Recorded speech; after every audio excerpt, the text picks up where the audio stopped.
Naam, salama kabisa. Kuna watu wanazaliwa hawana nguvu za kiume kabisa. Hii ni kitu ambapo mtu akate tamaa kabisa, au anaweza pata fursa kupata nguvu za kiume, au ategemee miracle babies? Kwanza kabisa ni muhimu tuweze kujua kwamba tatizo la upungufu wa nguvu za kiume ni changamoto kubwa sana kwa wanaume wengi, na hali kama hii imekuwa inaleta hali ya taharuki hata katika ndani ya ndoa nyingi. Tatizo la upungufu wa nguvu za kiume huwa lina sababu ambayo imesababisha mpaka mwanaume anajikuta katika hiyo hali ya kutokuweza kutekeleza lile tendo la ndoa.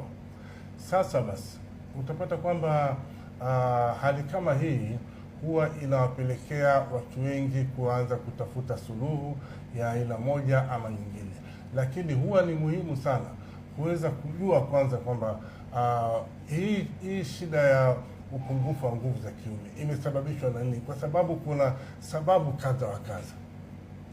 Kwa mfano, watu ambao wana matatizo ya ugonjwa wa figo, ugonjwa wa maini, pressure, diabetes, huwa pia wanajikuta katika hali ya kuwa na upungufu wa nguvu za kiume, ikiwa kama ni side effect ya hayo magonjwa yao.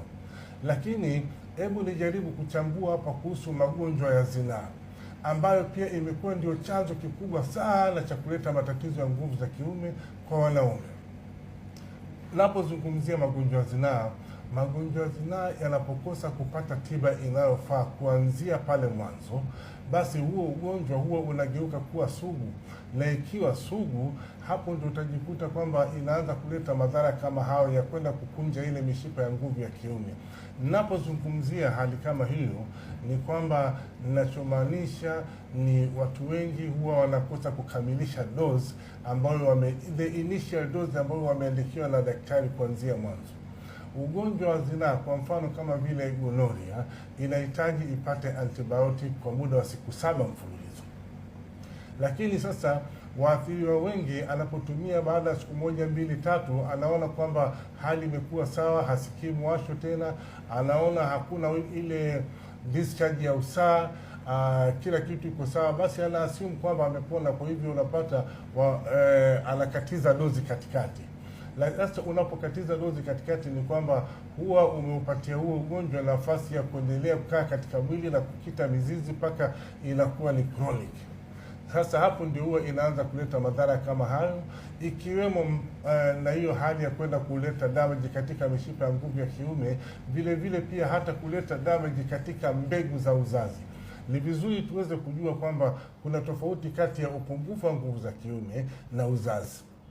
Upungufu wa nguvu za kiume ni kushindwa kutekeleza tendo la ndoa pale nyumbani, lakini uzazi ni kushindwa kutungisha mwanamke mimba. Kwa hivyo hivi ni vitu viwili ambavyo watu huwa wanakosa kuvielewa, na utapata kwamba ubishi mkubwa huwa unatokana kwa wale watu ambao yeye anajiona kwamba ni shupavu katika kutekeleza tendo la ndoa, lakini anafikiri kwamba kwa sababu ana ushupavu wa kutekeleza tendo la ndoa, basi ana assume kwamba zile mbegu zake ziko sawa. Unaweza kuwa ni shupavu katika upande wa tendo la ndoa, lakini una shoot blank.